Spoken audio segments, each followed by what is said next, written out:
Episode 1, Seija Musou, or The Great Cleric.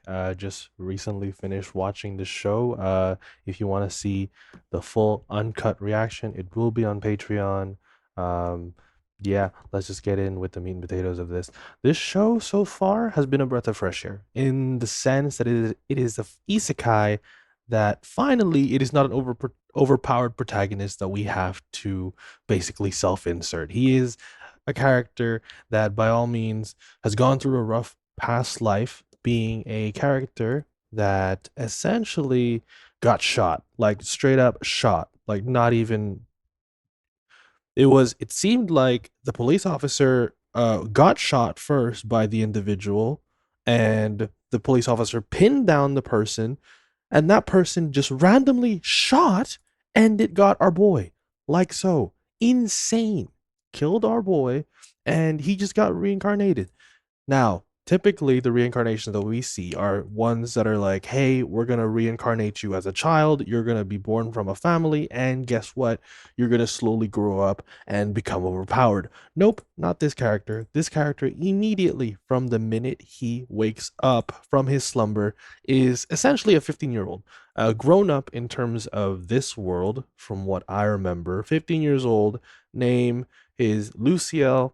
In the future, and after this video they'll say it, but he's Luciel, and it's kind of like a game mechanic. Chose to be a healer, very cool.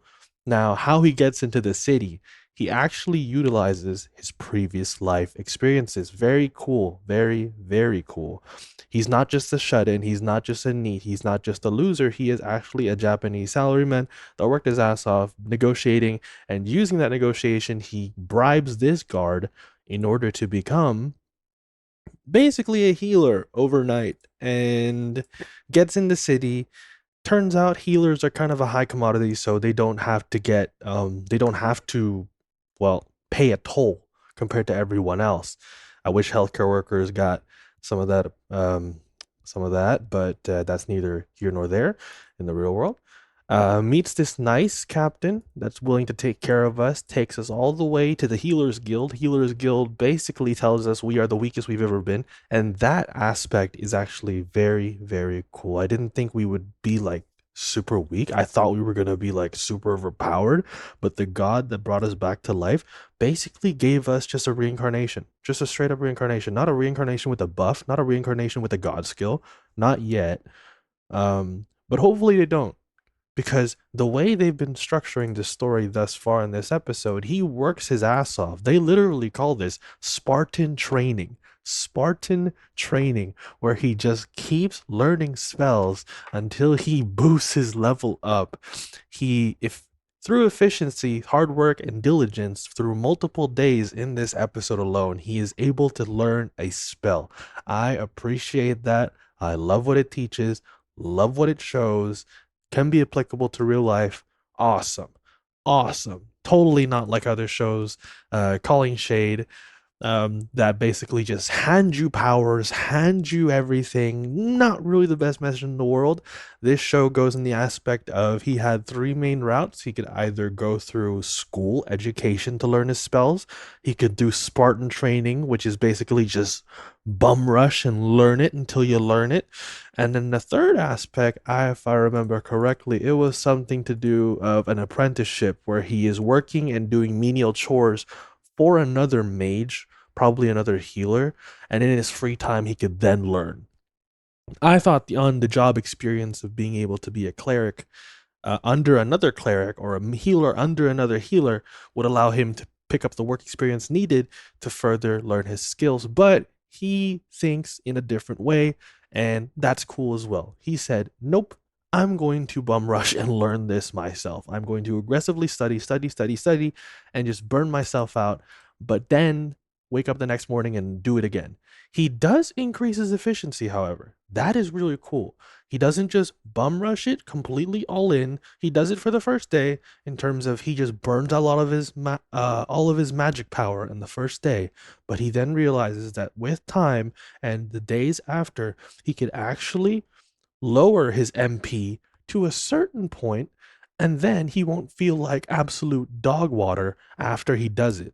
Very cool. So he lowers his MP to only a certain range, I think 8 to 10. So he has enough energy to not be completely useless in the world after he studies. And he uses that time to focus on the mental aspect, the imaging, the imagination of his skills.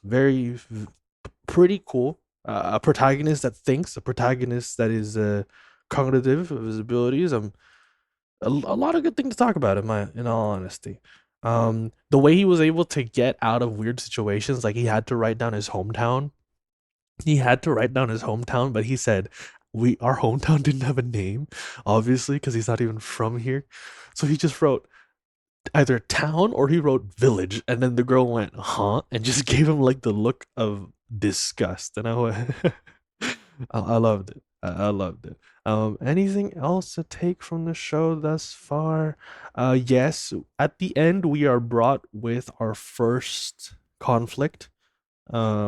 He meets some adventurers who are damaged and wounded, seemingly probably from entering a dungeon or doing a quest, and they came back alive but very wounded. There is some sort of internal conflicts between healers that we have yet to explore in terms of corrupt healers, non-corrupt healers. I'm guessing it's just the difference in cost basis. Like one healer will charge you a silver coin, another will charge you a gold, and the difference in market discrepancy might cause some people to be pissed off at healers. Our boy here has made it his goal to give good value, to give good healing at a market value. Very cool. Very cool. He's not Amazoning us, okay? He is going to do the fair market price. That's all it is. That's all it is.